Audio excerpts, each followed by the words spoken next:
আলহামদুলিল্লাহ, আমরা সাম্প্রতিক আস্থা ফাউন্ডেশন থেকে ৩টি টিউবওয়েল বিনামূল্যে স্থাপনের কাজ সম্পন্ন করেছি। প্রথম টিউবওয়েলটি স্থাপন করা হয় কুড়িগ্রাম জেলার ফুলবাড়ী উপজেলার একটি প্রত্যন্ত চর যতীন্দ্রনারায়ণ চরে। দ্বিতীয় টিউবওয়েলটি স্থাপন করা হয় নীলফামারীর জল ঢাকায় একটি নতুন স্থাপিত মসজিদে। সেখানে মক্তবের কাজও পরিচালিত হবে ইনশাআল্লাহ।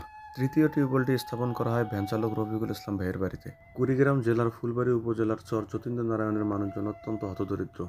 সেখানে স্থানীয় ব্যক্তিবর্গের সাথে আলোচনা করে ৪-৫ ঘর মিলে একটি টিউবওয়েল স্থাপন করা হয়। টিউবওয়েলটি রাস্তার পাশে স্থাপন করার কারণে স্থানীয় পথচারীরা উক্ত টিউবওয়েল থেকে পানি পার করতে পারবেন ইনশাআল্লাহ। ভাবনপুর চৌকিদারপাড়া বাইতুন্নুর জামে মসজিদ নীলফামারীর জল ঢাকায় অবস্থিত। সেখানে একটি মক্তব্য পরিচালিত হবে ইনশাআল্লাহ। প্রাথমিকভাবে টিউবওয়েলটি স্থাপন করে দেওয়ার কারণে মুসল্লিদের অনেক সুবিধা হয়েছে।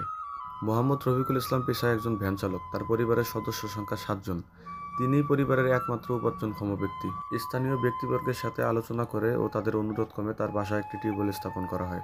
আমরা আমাদের টিউবওয়েল স্থাপনের কাজগুলো সুষ্ঠুভাবে সম্পন্ন করতে পেরেছি, আলহামদুলিল্লাহ। অনেকেই আমাদেরকে টিউবওয়েল সংক্রান্ত ব্যাপারে হোয়াটসঅ্যাপে অথবা ইনবক্সে নক দেন। অনেকেই আবার আয়রনমুক্ত টিউবওয়েল স্থাপন করে চান।